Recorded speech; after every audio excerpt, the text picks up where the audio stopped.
La vacuna contra el miedo. ¿Cómo volverse inmune al terror políticamente fabricado? En el episodio anterior corrimos el telón de gran teatro político revelando la ilusión de la elección que nos mantiene perpetuamente divididos y obedientes.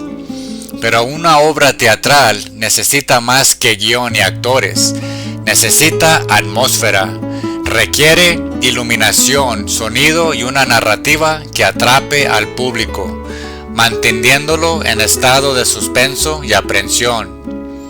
Ese es el papel del miedo, no el miedo genuino e instintivo que le impide cruzar frente a un auto en movimiento, sino un terror sintético, fabricado políticamente. Es un clima psicológico cuidadosamente diseñado y sostenido por las mismas instituciones que afirman protegernos de él. Han convertido el miedo en mercancía, en moneda y en su vacuna más potente contra el virus del despertar colectivo. Si la ilusión de la elección es el escenario, el miedo fabricado es el reflector que nos ciega ante todo lo demás. Es el zumbido constante de crisis que vuelve dócil a la población, dependiente y desesperadamente dispuesta a intercambiar su libertad por la más tenue promesa de seguridad, ofrecida por los mismos arquitectos de su inseguridad. Para entender esta arma, debemos diseccionar su método de producción y distribución. No es una emoción espontánea del público, es una estrategia vertical, una operación psicológica a escala social. El proceso sigue un patrón predecible y cíclico. Se identifica o se inventa una amenaza. Esta amenaza siempre es vaga, omnipresente y capaz de mutar infinitamente. Rara vez es un problema específico, irresoluble, con un final claro. Antes fue el peligro rojo o la teoría del dominó. Hoy es el terrorista amorfo, la catástrofe climática existencial, la pandemia invisible o el extremista doméstico. La clave es que la amenaza nunca puede ser derrotada por completo, solo gestionada por una autoridad centralizada y poderosa. La amenaza se amplifica y se difunde. Este es el papel central de los medios en la maquinaria del control.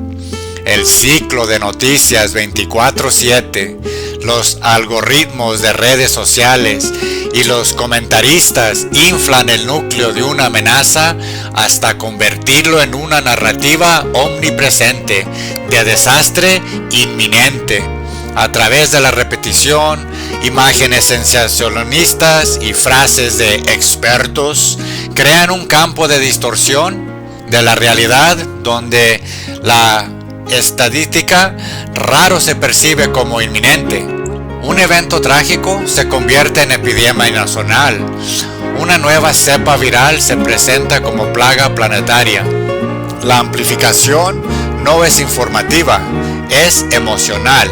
Su objetivo no es informarle, sino alarmarle. Y luego se presenta el protector. Cuando la ansiedad pública alcanza su punto máximo, el gobierno y sus socios corporativos se presentan, no como la causa del problema, sino como la única solución posible.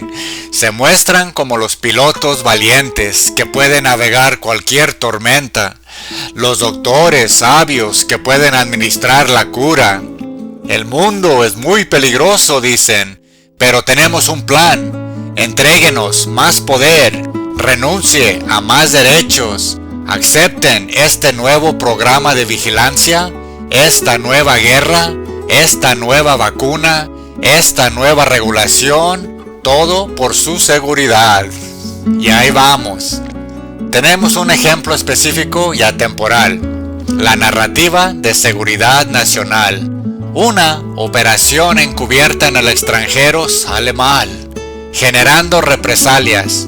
Un ataque perpetrado por un pequeño grupo sin Estado, se lleva a cabo con éxito.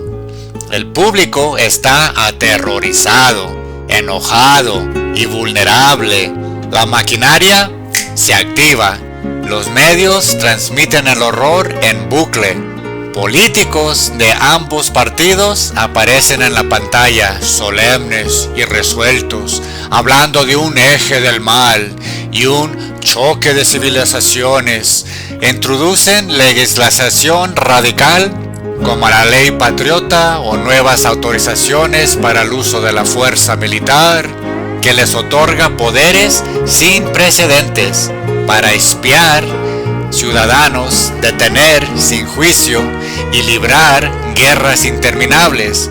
Piden billones de pesos y el público, atrapado por el miedo, acepta. Entregamos voluntariamente las llaves de nuestra prisión, agradeciendo a nuestros carceleros por su protección. El ciclo se completa. Una crisis se transforma en una transferencia masiva de poder y riqueza, del pueblo al Estado, todo bajo el hechizo hipnótico del terror fabricado. Esto nos lleva al aspecto más inquietante de toda esta serie.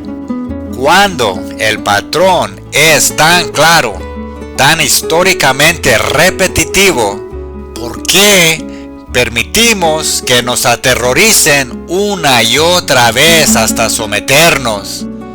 Se los vuelvo a repetir, cuando el patrón es tan claro, tan históricamente repetitivo, ¿por qué permitimos que nos aterroricen una y otra vez hasta someternos?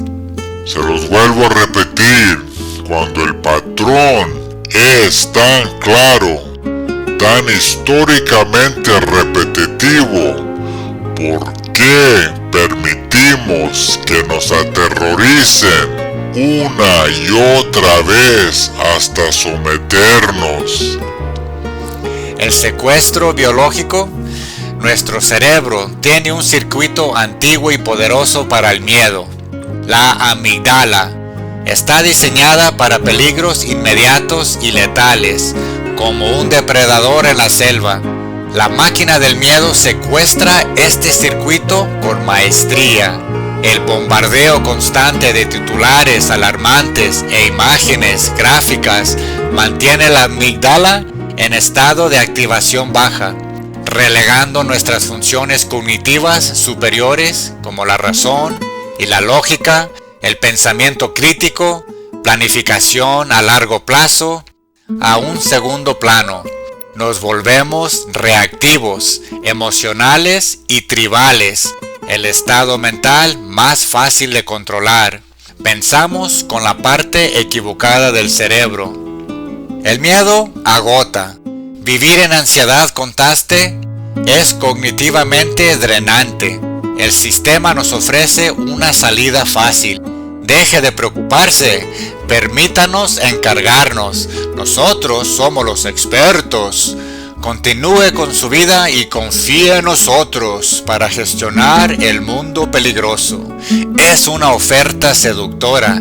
Es más fácil externalizar nuestra seguridad y soberanía que cargar con el peso psicológico de ser adultos libres y responsables en un mundo complejo y a veces peligroso.